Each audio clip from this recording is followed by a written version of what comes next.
Going on, guys? So today what I'm gonna be showing you guys is how to polish your headlights and do it within, I think, with all the sandpaper and stuff. It's only like 18 bucks, and this way I do it is really effective. I like the way that it comes out, and it's really simple, but it's actually not, I'm not gonna say do it this way because it's the right way. I'm just gonna show you guys the way I do it because it really works for me, and I have some good results every time. So with these headlights, the BMW headlights, they like to stress crack on the outside. They like to yellow and haze at the top. I'm going to show you guys how to sand them down, get rid of these stress cracking and the hazing, and then polish them back with the hand polisher.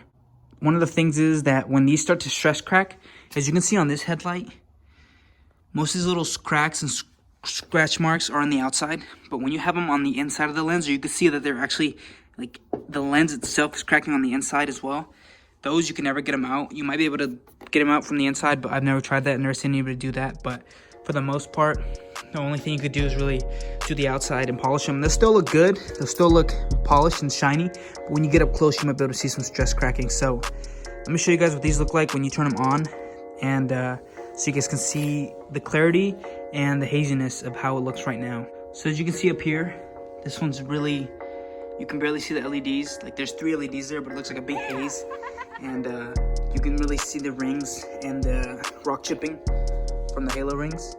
So it doesn't look the worst, when you're driving, because it's from a distance, right? But up close, you can really tell. And in the daytime, these headlights do look really yellow, and I really don't like that. So I'm gonna show you guys how I do it. What you can do is you can tape off the whole lip of the bumper and then the fender, but this corner is really hard to get to. It's really hard to sand, and it's really hard to get to when you have it at a certain angle. When you're trying to sand, especially with the polisher, like the orbital polisher I'm going to use, it's hard to get up in there. And what you could do is, you got to be careful, because when you're polishing this with the hand polisher, you can actually burn the lens and you'll have an imperfection. I'm going to take the whole bumper off just so I can get down in this corner easily. I can sand all the way here and not to run into this corner. And I'll show you guys every step I do to get these looking as good as possible for as cheap as possible. All right, so I got my 800 grit to start off with.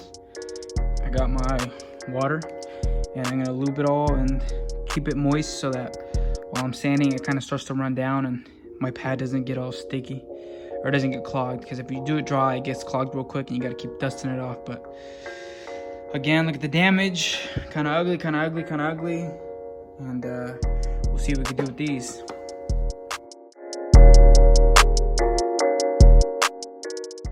All right, now that we got that sanded down, I'm really trying to see how much of it needs to be sanded still with the 800. Once you're done with the 800, you want to go ahead and dry it off, and that'll really show you how much more you need to sand. As you can see here, some of the yellowness is gone. It's just more hazy now, which is what we wanted. And then you want to make sure that when it dries out, you see, like, this corner, you can really see the rock chip still. That means this one needs some more sanding. And you want to make sure you sand it all out smooth. Even though these, you can still kind of see these, it's not too bad, because we still have 3 more sandpaper layers to do.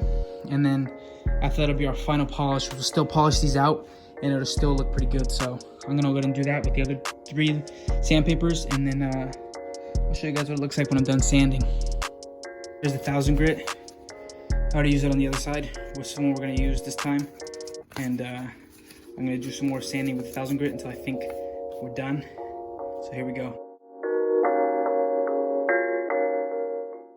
All right, that was 1000 grit. Now we're going to move on to 1200 grit, which is, finer. And then after 1200, we're going to hit it with the final 1500 grit.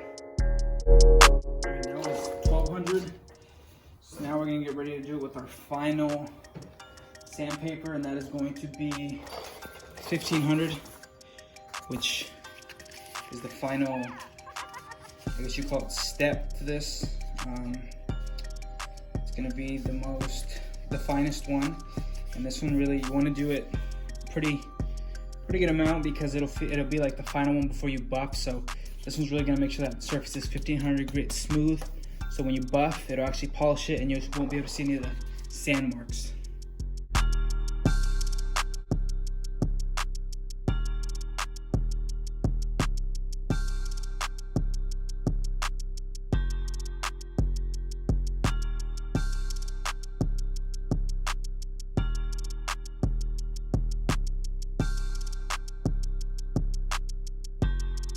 All right, so after we hit it with the polishing pad, as you can see, the results are amazing.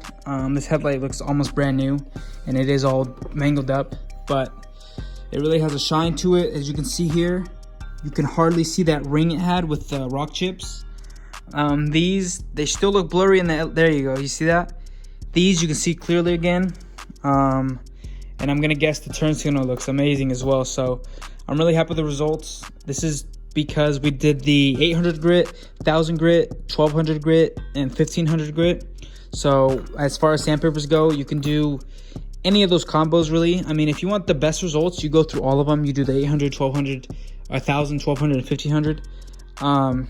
Because you really get out all the little imperfections out of the glass or the plastic. So as you can see here, you can still see some of the rock chips in here, but at this point, like compared to what it was and what it is now, I could care less. Like this looks amazing. So it really adds like that brand new look or refurbished look to your car. And thing needs tires, but this thing looks really good. I'm really happy with the results. I thought I'd share this just for anybody who wants to do their headlights, anyone who has ugly headlights. Before you go out and spend money on headlights or pay somebody else to do it, you could really accomplish some really good results at home. Like I said, the last thing we did was that polishing pad. We just use polishing compound. You use any brand. Some people are picky about their brands. For me, for headlights, any polishing compound will work. Don't be worried about special types or whatever. And if you're doing paint, that's a different story. Don't even get me started on that. I don't know very much, and probably most of you guys know more about polishing paint than me. But for headlights, this works for me. It came out really good. I hope you guys enjoyed it. And thanks for watching. See you guys in the next one.